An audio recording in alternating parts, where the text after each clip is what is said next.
ডাঙৰ প্ৰশ্নটোৰ সৈতে উপস্থিত হৈছো ষ্টুডিঅ'ত আৰু আমাৰ প্ৰশ্নটো হৈছে যে আধাৰ কাৰ্ডৰ নামত আপোনাক লুটিছে নেকি আৰু যদি লুটিছে হেয়া কোনে লুটিছে আপোনালোকৰ মন্তব্য পোনপটীয়াকৈ আপোনালোকে জনাব পাৰিব আপোনাৰ নাম ঠিকনা আৰু সমস্যাৰ বিষয়ে আমি জনাম কিন্তু প্ৰথমে আমাৰ প্ৰশ্ন অসমত আধাৰ নামত বিয়াগুম দুৰ্নীতি আৰু কেলেংকাৰী সংগঠিত হৈছে আধাৰ কাৰ্ডৰ নামত বিয়াগুম লুটপাট চলিছে এইখন অসমত আধাৰ কাৰ্ড প্ৰস্তুত কৰাৰ বাবে আপুনি টকা দিবলগীয়া হৈছে নেকি এ আমাৰ প্ৰশ্ন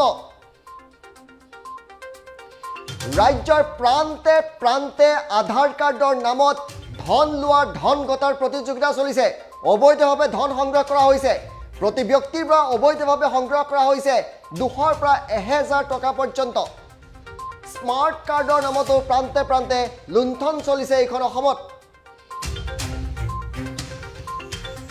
আৰু আমাৰ প্ৰশ্ন আপুনিও বলি হৈছে নেকি এই লুণ্ঠনৰ আধাৰ কাৰ্ডৰ নামত বিয়াগুম লুটপাট চলিছে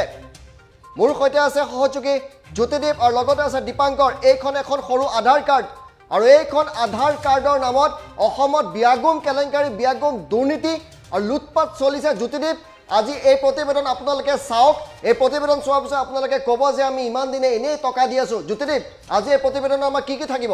চাওক ঋতুস্পিন শৰ্মা আটাইতকৈ ডাঙৰ খবৰটো হৈছে আধাৰ এনেকুৱা এটা বস্তু এনেকুৱা এটা সামগ্ৰী বুলি ক'ব লাগিব এনেকুৱা এখন ডকুমেণ্ট যিখন নহ'লে হয়তো ভৱিষ্যতত আমি কোনো কাম কৰিব নোৱাৰি আধাৰ সাধাৰণ লোকৰ অধিকাৰ বুলি কোৱা হয় আজি সেই আধাৰৰ নামত ৰাজ্যৰ বিভিন্ন প্ৰান্তত আজি আহিছে বৰপেটাৰ পৰা আহিছে মৰিগাঁৱৰ পৰা আহিছে গুৱাহাটীৰ বিভিন্ন প্ৰান্তৰ পৰা আহিছে আন প্ৰান্তৰ পৰা আহিছে যে সাধাৰণ লোকৰ পৰা আধাৰ প্ৰস্তুতৰ বাবে টকা লোৱা হৈছে প্ৰথম দুৰ্নীতি দ্বিতীয় কথা আধাৰৰ বাবে দীঘলীয়া হাৰি দেখিবলৈ পোৱা গৈছে তৃতীয় কথা কৰোনাৰ বাবে এই সময়ত এনেকুৱা হাৰি কিন্তু অতিকৈ বিপদজনক হয় ইতিমধ্যে আমাৰ দীপাংকৰ আছে আমি দুজনকৈ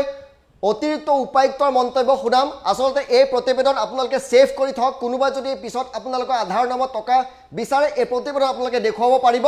আমি আপোনালোকক কৈছো দীপাংকৰ ইতিমধ্যে লাইনত উপস্থিত আছে আপোনালোকে আমাৰ এই বাতৰি তলত কমেন্টত আপোনালোকৰ কোনে কোৰ পৰা টকা কিমান বিচাৰিছে লিখক আপোনালোকৰ নাম ঠিকনা কোড কিমান টকা আপোনালোকৰ বা ঘুষ বিচাৰিছে হে আমি পোনপটীয়া সম্প্ৰচাৰ প্ৰচাৰ কৰিম কিন্তু কেনেকৈ টকা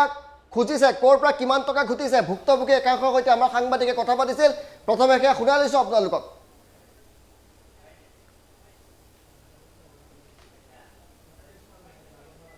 মানে মোৰ কাৰ্ডটো মই লকডাউনৰ আগতে দিছিলোঁ OTP নাহিলে এতিয়া ছাবমিট নকৰলা মানে এতিয়া ইয়াক দেওঁতে এইবোৰ পইচাটো ঘূৰাই দিছে মানে কাৰ্ড নোহোৱাৰ কাৰণে আধাৰ কাৰ্ড চেণ্টাৰৰ পৰা টকা ঘূৰাই দিছে ঘূৰাই দিছে আধাৰ কাৰ্ড পৰা চেণ্টাৰৰ পৰা পইচাটো এতিয়া ঘূৰাই দিলে কিমান টকা লৈছিল 170 টকা মানে মোৰ কাৰ্ডটো মই লকডাউনৰ আগতে দিছিলোঁ OTP নাহিলে এতিয়া ছাবমিট নকৰলা মানে এতিয়া ইয়াক দেওঁতে এইবোৰ পইচাটো ঘূৰাই দিছে মানে কাৰ্ড নোহোৱাৰ কাৰণে আধাৰ কাৰ্ড চেণ্টাৰৰ পৰা টকা ঘূৰাই দিছে ঘূৰাই দিছে আধাৰ কাৰ্ড পৰা চেণ্টাৰৰ পৰা পইচাটো এতিয়া ঘূৰাই দিলে কিমান টকা লৈছিল 170 টকা আজি আচলতে আমাৰ মুছলিম ছাত্ৰৰ এক সজাতি দলে আমি একচুৱেলি নগৰ পঞ্চায়তত আমি ভিজিট কৰোঁ ভিজিট কৰাৰ সময়ত আমি দেখিব পাওঁ যে বহুত ভিৰ হৈ আছে মানুহখিনিৰ পৰিস্থিতি বুজ লোৱাৰ পিছত মানুহখিনি এটা কথা স্পষ্টভাৱে ক'লে যে নাই আমাৰ হেৰাছমেণ্ট কৰি আছে কেনেকুৱা হেৰাছমেণ্ট যে ফৰ্মখন ল'ব আহিলে 15 দিন ঘূৰিব লাগে ফৰ্মখন জমা দিব গ'লে 3 দিন 5 দিন ৰখি জমা দিব লাগে আকৌ এটা ডেট দি দিয়ে সেই ডেটত নহয় কোনোবাই আকৌ মানে পটকেই আহি একদম কম সময়ৰ ভিতৰত তেওঁৰ কাম কৰি লৈ যায় আৰু আমি পাব্লিকৰ পৰা যিখিনি জানিব পাৰিছোঁ যেনে অলপ পইচাৰ লেনদেন ইয়াত হৈ আছে তো তেনে ক্ষেত্ৰত আমি আচলতে কৰ্তৃপক্ষৰ লগত যোগাযোগ কৰোঁ কৰ্তৃপক্ষৰ লগত যোগাযোগ কৰা মুহূৰ্ততে নুৰুল ইছলাম নামৰ এজন ব্যক্তিয়ে আপোনালোকক দেখাব বিচাৰিছোঁ যে এইজন ব্যক্তিয়ে আচলতে যোৱা 10 তাৰিখে তেওঁলোকে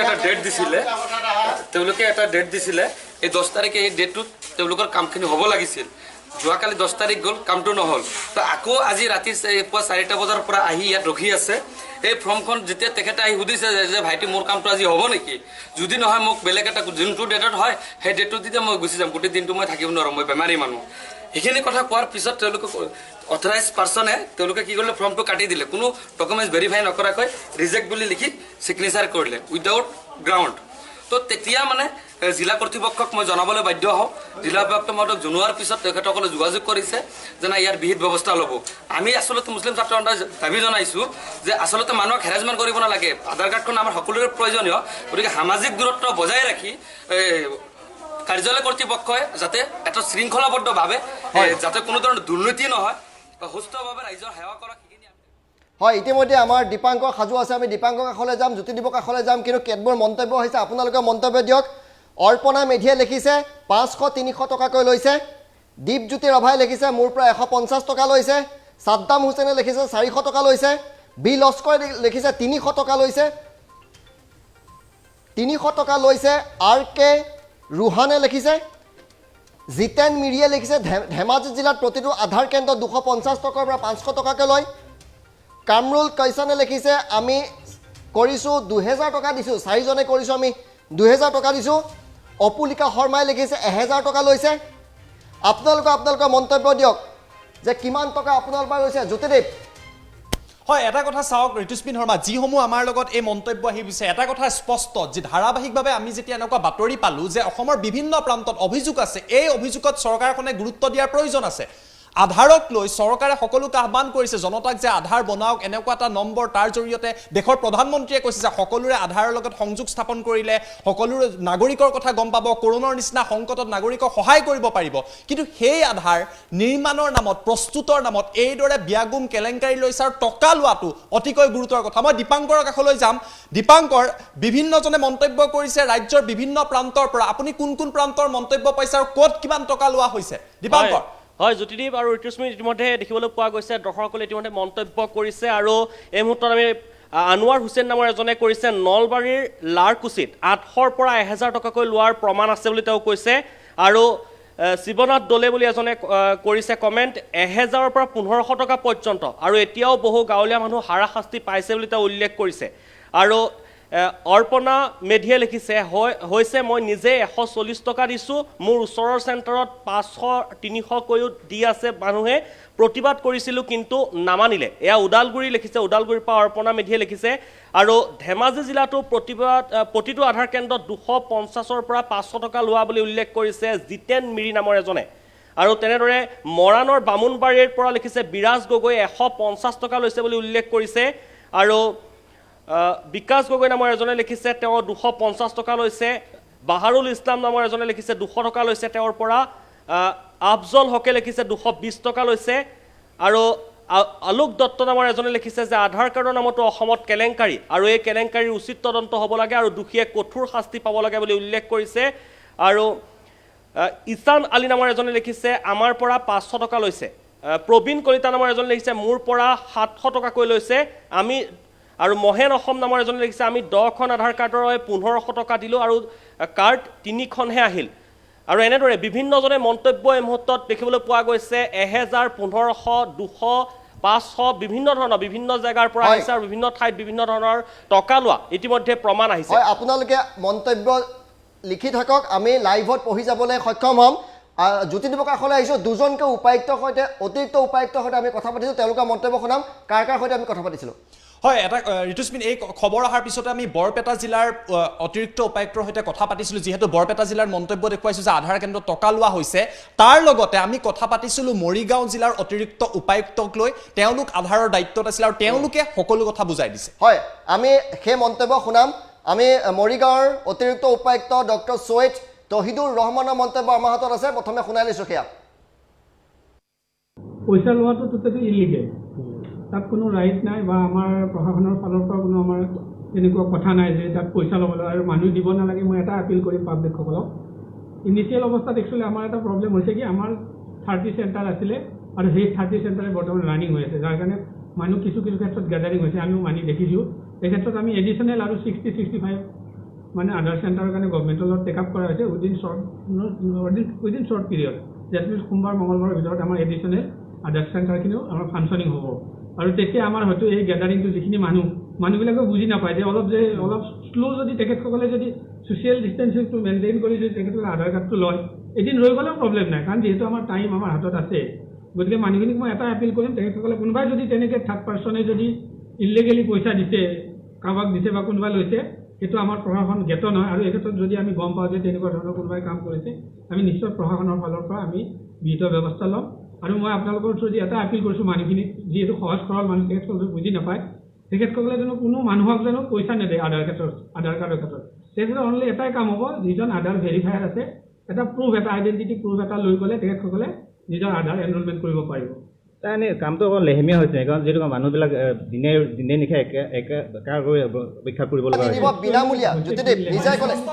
মন্তব্য দেখুৱালো অতিৰিক্ত উপায়ুক্তগৰাকী কি কৈছে যে আধাৰ বিনামূলীয়াকৈ হয় কোনো টকা ল'ব নোৱাৰে ইলিগেলি যিসকলে লৈ আছে ইলিগেলি টকা লৈ আছে অৰ্থাৎ আপোনালোকৰ পৰা যিসমূহ মন্তব্য আহিছে ঋতুস্মিন হোজাইৰ পৰা ইমৰান হুছেইন চৌধুৰীয়ে কৈছে তেওঁৰ পৰা 700 টকা লৈছে বাহাৰুল ইছলামে ওৰাঙৰ পৰা কৈছে 500 টকা লৈছে বিমল ডেকাই কৈছে 200ৰ পৰা 500 টকা লৈছে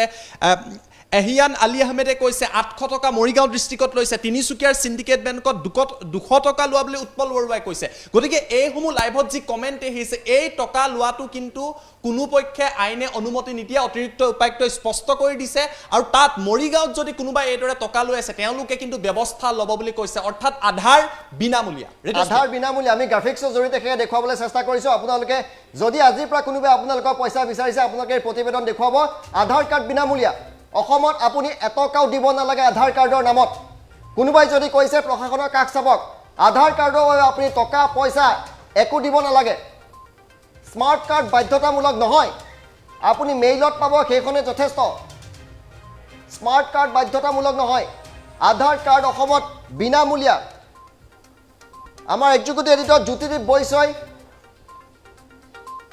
বৰপেটাৰ উপায়ুক্ত নৱজিৎ পাঠকৰ সৈতে কথা পাতিছিল তেওঁ ফোনত কি কৈছিল এবাৰ সেয়া শুনাইছোঁ আমি মৰিগাঁও এডিচি কথা শুনালোঁ বৰপেটা এডিচি কাষলৈ কৈছোঁ তেওঁ কৈছে কোনো ক'ৰবাত যদি প্ৰমাণ হয় পইচা লোৱা বুলি আমি ব্যৱস্থা ল'ম হয় পাঠক ডাঙৰীয়া মই আপোনাৰ পৰা জানিব বিচাৰিছোঁ যি আধাৰ কাৰ্ডৰ যিটো এনৰোলমেণ্ট আপোনাৰ কাৰ্যালয় আছে তাত বিভিন্নজনে এপ্লাই কৰিছে এনেকুৱা অভিযোগ আহিছে যে তেওঁলোকৰ পৰা টকা লোৱা হৈছে আধাৰ কাৰ্ড এপ্লাই কৰিলে বা আধাৰ কাৰ্ডৰ আবেদন কৰিলে এনেকুৱা কিবা টকা দিব লগা নিয়ম আছে নেকি চৰকাৰৰ পৰা মানে সম্পূৰ্ণ বিনামূলীয়াকৈ আধাৰ কাৰ্ড লাভ কৰিব হয় আৰু এটা কথা মই সুধিব বিচাৰিছোঁ স্মাৰ্ট কাৰ্ড এখন দিয়া হয় স্মাৰ্ট কাৰ্ডখন লোৱাটো বাধ্যতামূলক নেকি নহয় স্মাৰ্ট কাৰ্ডটো বাধ্যতামূলক নহয় হয় যদি কোনোবাই ল'ব বিচাৰে তেতিয়া ল'ব পাৰে কিন্তু সেইটো আউটচোৰ্চ সেইটো আমাৰ লগত আধাৰৰ লগত তেনেকুৱা ডাইৰেক্ট লিংক নাই মানে সম্পূৰ্ণ বিনামূলীয়াকৈ আধাৰ পাব আধাৰখন বিনামূলীয়া পাব আৰু স্মাৰ্ট কাৰ্ডটো যদি কোনোবাই কৰাব বিচাৰে তেতিয়া সেইটো কিবা এটা ফিজ লয় বাহিৰত হয় এইটো আধাৰ চেণ্টাৰৰ লগত ৰিলেটেড নহয় এনেকুৱা বহু অভিযোগ আহি আছে আজি বৰপেটা জিলাৰ পৰা আমি পাইছোঁ যে বিভিন্নজনে পইচা লোৱাৰ কথাটো কৈছে আধাৰ চেণ্টাৰৰ সমগ্ৰ প্ৰক্ৰিয়াটোত এই বিষয়টোত আপোনালোকে কিবা ব্যৱস্থা কিদৰে ল'ব হয় অলৰেডি যিজনে মানে আউটচোৰ্চ কৰি কিনে এইটো কৰিছিলে চেণ্টাৰটো অলৰেডি তেওঁলোকৰ কথা পতা গৈছে হয় তেওঁলোকে ইতিমধ্যে যিখিনি তেনেকুৱা কমপ্লেইন পাইছে আমি ৰিটাৰ্ণ কমপ্লেইনো দিব দিছোঁ হয় আৰু কিছুমান ইতিমধ্যে তাৰে ছুপাৰভাইজাৰ যিখিনি থাকে তেওঁলোকৰ সেইখিনি টাৰ্মিনেট কৰা গৈছে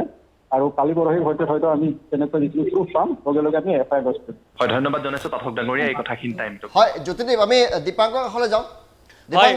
আপুনি যিমান সংখ্যক হয় পঢ়ি দিয়ক ক'ত কিমান টকাৰ কেলেংকাৰী হৈছে এইবোৰ সঁচা তথ্য দি আছে হয় আমি ইতিমধ্যে জনাই আছোঁ আৰু টাইম এটৰ এই বাতৰিৰ পিছতে বিভিন্নজনে কমেণ্ট কৰিছে আৰু এই মুহূৰ্তত জনাব বিচাৰিছে চাও সুৰজ গগৈ নামৰ এজনে জনাইছে লখিমপুৰৰ বিহপুৰীয়াত 500 টকাকৈ লৈ আছে বুলি উল্লেখ কৰিছে প্ৰশান্ত বৰুৱা এজনে জনাইছে 150 টকা পাণবজাৰ ষ্টেট বেংকত 150 টকা লৈছে বুলি উল্লেখ কৰিছে আৰু কেৱল অসমতে নহয় এয়া এজন মেঘালয়ৰ পৰা কমেণ্ট কৰিছে তেওঁ মেঘালয় ৱেষ্ট গাৰো হিলছৰ পৰা কমেণ্ট কৰিছে আমাৰ ইয়াত 500 টকা লৈছে বুলি উল্লেখ কৰিছে আৰু 120 টকা প্ৰাঞ্জল কুমাৰ দাস নামৰ এজনে কমেণ্ট কৰিছে যে মোৰ 120 টকা ইউনিয়ন বেংকৰ এজনে খাইছিল বুলি উল্লেখ কৰিছে আৰু আসান আলী আহমেদে 300 টকা কৰি লৈছে বুলি উল্লেখ কৰিছে জাহিৰুল ইছলামে উল্লেখ কৰিছে 200 টকাকৈ লৈছে শিৱনাথ দলে 1000 পৰা 1500 টকা পৰ্যন্ত আৰু এতিয়াও বহু গাঁৱলীয়া মানুহ হাৰাশাস্তি হৈ আছে বুলি উল্লেখ কৰিছে হোজাই জিলাৰ পৰা নাছিৰুদ্দিন লস্কৰে কৈছে 500 600 1000 টকা এজন মানুহৰ পৰা লৈছে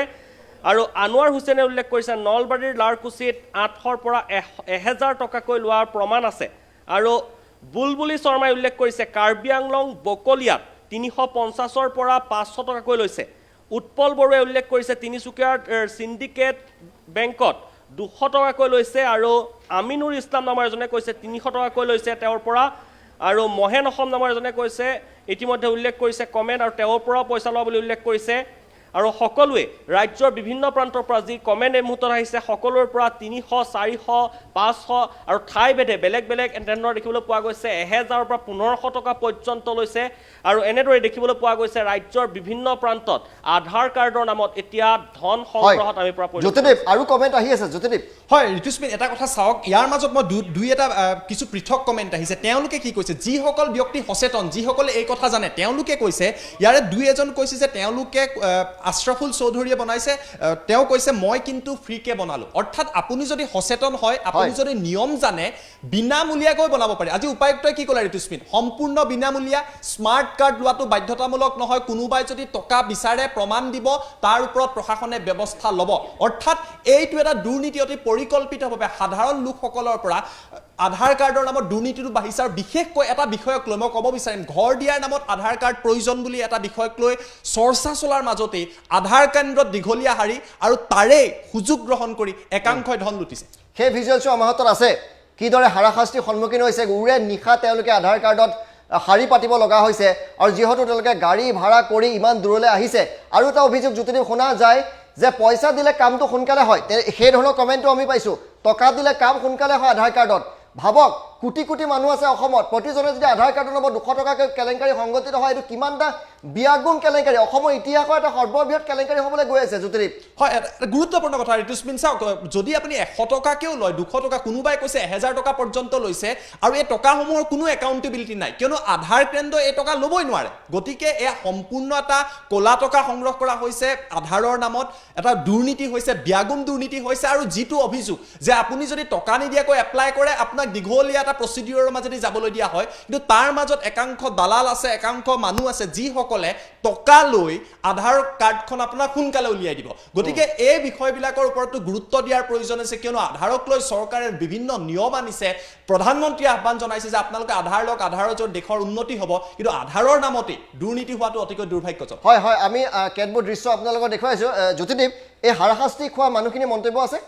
হয় আমাৰ লগত মৰিগাঁৱৰ পৰা কিছু মন্তব্য আহি পৰিছে তেওঁলোকে গম পাইছে যে আধাৰৰ ঘৰ লাভ কৰিবৰ বাবে আধাৰ কাৰ্ড লাগে নিশাটো তেওঁলোকে উৰেটো নিশা ৰৈ আছে আধাৰ কেন্দ্ৰৰ সন্মুখত এখন আধাৰ কাৰ্ডৰ বাবে মন্তব্যটো চালে গম পাব কিমান কষ্টত আছে তেওঁলোক মই মানে এই আধাৰ কাৰ্ড লাগে বুলি কোৱা কাৰণে ৰাতিপুৱা 6টা বজাৰ পৰা আহিছোঁ মুখ হৈছে বৈদ্যগুৰিত এতিয়া 6টা বজাৰ পৰা ৰখি ৰখি এতিয়া কেইটা বাজিলে এতিয়া ৰাতিটো ইয়াতে থাকিম বুলি ভাবিছোঁ আৰু তাকো আধাৰ কাৰ্ডটো পাওঁ নে নাপাওঁ তাকো ঠিক নাই এতিয়া মানে ভাবিছোঁ ৰাতিটো যদি ইয়াতে থাকোঁ তেনেহ'লে হয়তো চাগে আধাৰ কাৰ্ডটো পাম চাগে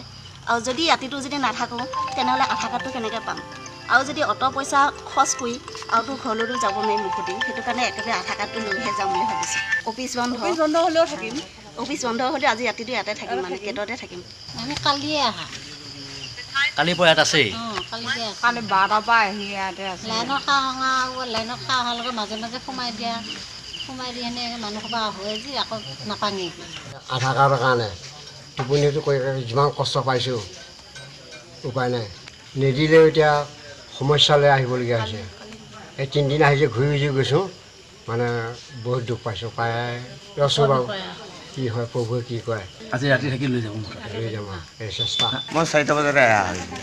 আহি এতিয়া সুবিধা পাতি পাতি আছোঁ কালি থাকিলোঁ কালিও নাপালোঁ এতিয়াতো 10 বাজিব এতিয়া এতিয়া ৰাইজে পাম বুলি আশাতে বন্দী হৈ ৰৈ আছোঁ আধাৰ কাৰ্ডখন পাম বুলি খোৱাব এতিয়ালৈ নাই চাহ পানী অকণমান খাইছোঁ তালৈ চাহ মানে এই যিসমূহ মন্তব্য দেখুৱালোঁ কৰোণাৰ সময়ত এইসকল অতিকৈ আমাৰ একেবাৰে খাটি খোৱা লোক বুলি কয় অসমৰ এইসকল লোকে এখন আধাৰ কাৰ্ডৰ বাবে কৰোণাৰ সময়ত ৰাতিপুৱাই আহিছে ৰাতি হৈ গৈছে কেতিয়া আধাৰ কেন্দ্ৰ খুলিব তেওঁলোকে নাজানে আৰু এইদৰে ৰৈ থাকিবলগীয়া হৈছে এফালে দুৰ্নীতি এফালে কৰোণাৰ সময়ত আধাৰ কেন্দ্ৰত দীঘলীয়া শাৰী ক'ৰবাত নহয় ক'ৰবাত প্ৰশাসন চৰকাৰে এই সমগ্ৰ প্ৰক্ৰিয়াটো নিয়ন্ত্ৰিত কৰাৰ নিতান্তই প্ৰয়োজন আছে হয় দুৰ্নীতিৰ বিৰুদ্ধে শূন্য সহনশীল চৰকাৰখনে আমাৰ এই বাতৰিটোৰ তলত যিসকলে কমেণ্ট দিছে সেই কমেণ্টসমূহ আপোনালোকে চাওক ইয়াতকৈ আৰু ডাঙৰ প্ৰমাণ নালাগে প্ৰতিজন লোকৰ পৰা যে 200-300 টকাকৈ কাৰোবাৰ 5000 পৰ্যন্ত লিখিছে আৰু কেতবোৰ আমি কমেণ্ট পঢ়ি দিম কিমান এটা বিয়াগুণ কেলেংকাৰী সংঘটিত হৈছে নলবাৰীত কথা বহুতে লিখিছে নলবাৰীত যথেষ্ট কেলেংকাৰী সংঘটিত হৈছে ওৰাঙত 500 টকা লৈছে এয়া লিখিছে হাৰুণ ৰাছিদে লিখিছে ইনজামুল হকে লিখিছে আমাৰ হুজাইত 600 টকাকৈ লিখিছে প্ৰতিখন কাৰ্ড লোৱাৰ বাবদ লংকাত 600 টকাকৈ লৈছে সাইদুল আলমে লিখিছে বিপুল ডেকাই লিখিছে গোৰেশ্বৰ 300 টকাকৈ লিখিছে ৰকিবুল ইছলামে লিখিছে 200 টকা মই দিছোঁ মুঠতে যিমান কমেণ্ট আমি সকলো কমেণ্ট এই মুহূৰ্তত পঢ়াটো আমি দেখুৱাই গৈছোঁ আপোনালোকে পঢ়ি যাওক প্ৰতিটো প্ৰান্ততে কেলেংকাৰী সংগঠিত হৈছে দুৰ্নীতি সংগঠিত হৈছে গতিকে এইটো যদি নিয়ন্ত্ৰণ কৰিব লাগে কোনে কোনে কমেণ্ট দিছে জ্যোতিদীপ শূন্য সহনশীল দুৰ্নীতিৰ বিৰুদ্ধে শূন্য সহনশীল চৰকাৰখনে তৎকালে এইটো নিয়ন্ত্ৰণ কৰিব লাগে হয় ঋতুস্মিন আটাইতকৈ ডাঙৰ কথা চৰকাৰে দুৰ্নীতিৰ বিৰুদ্ধে শূন্য সহনীল আৰু দেশৰ প্ৰধানমন্ত্ৰীয়ে কি কৈ আছে যে আম আদমি কা অধিকাৰ আধাৰ আজি কৰোনাৰ সময়ত যেতিয়া প্ৰধানমন্ত্ৰীয়ে ভাষণ দিছিলে আমাৰ মনত আছে যে আধাৰৰ জৰিয়তে যদি আমি সমগ্ৰ দেশৰ জনতাৰ তথ্য পাওঁ তেওঁলোকৰ একাউণ্টত ডিবিটিৰ জৰিয়তে ডাইৰেক্ট বেংক ট্ৰান্সফাৰৰ জৰিয়তে আমি সাহায্য দিব পাৰোঁ গতিকে এনেকুৱা এটা মহৎ উদ্দেশ্যৰ কথা চৰকাৰে কয় আৰু তাৰ মাজত বিনামূলীয়া আধাৰৰ বাবে এইদৰে যি সিন্ডিকেট দুৰ্নীতি গঢ়ি উঠিছে সেয়া অতিকৈ দুৰ্ভাগ্যজনক কথা আৰু চৰকাৰখনে প্ৰশাসনে জিলা প্ৰশাসনে ইয়াৰ ওপৰত এটা কঠোৰ ব্যৱস্থা লোৱাৰ প্ৰয়োজন আছে আৰু স্মাৰ্ট কাৰ্ড আধাৰ কেন্দ্ৰত বনোৱাটো বন্ধই কৰিব লাগে স্মাৰ্ট কাৰ্ডখন নিদিলে 200 টকা নিদিলে আপোনালোকে আধাৰ কাৰ্ড নাপায় বুলি কয় আধাৰ কাৰ্ড আপোনালোকৰ মেইলত আহিব পাৰে স্মাৰ্ট কাৰ্ডৰ কোনো প্ৰয়োজন নাই আমি ফুল গ্ৰাফিক্সত সেয়া দেখুৱাইছোঁ আধাৰ কাৰ্ড সম্পূৰ্ণ বিনামূলীয়া আপুনি এটকাও দিব নালাগে কোনোবাই যদি আজি বা টকা বিচাৰে প্ৰশাসনক অভিযোগ কৰক দুজনকৈ অতিৰিক্ত উপায়ুক্তক সেই কথা কৈছে আধাৰ কাৰ্ড বিনামূলীয়া জ্যোতিদীপ হয় আমি কৈছোঁ আধাৰ কাৰ্ড বিনামূলীয়া আধাৰ কাৰ্ডৰ বাবে আপোনালোকে টকা পইচা নিদিব কোনোবাই যদি বিচাৰিছে তাৰ তথ্য প্ৰশাসনক জনাওক আৰু স্মাৰ্ট কাৰ্ড লোৱাটো বাধ্যতামূলক নহয় আপুনি ইচ্ছা কৰিলে নিজে স্মাৰ্ট কাৰ্ড ল'ব পাৰে কিন্তু আধাৰ আপোনাৰ অধিকাৰ আম আদমি কা অধিকাৰ বুলি কৈছে চৰকাৰে গতিকে বিনামূলীয়াকৈ আধাৰ কাৰ্ড আপুনি লাভ কৰিব আৰু এই কথাখিনি প্ৰতিগৰাকী সচেতন লোকে জনাৰ প্ৰয়োজন আছে কোনোবাই যদি টকা বিচাৰে এই কথা আপোনালোকে জনাওক আৰু প্ৰশাসনক অৱগত কৰক তেতিয়াহে চৰকাৰে ইয়াৰ ওপৰত ব্যৱস্থা ল'ব আমি পুনৰবাৰ ফুল গ্ৰাফিক্স কেটাৰ জৰিয়তে আপোনালোকক জনাই দিম যে আধাৰ কাৰ্ড সম্পূৰ্ণৰূপে বিনামূলীয়া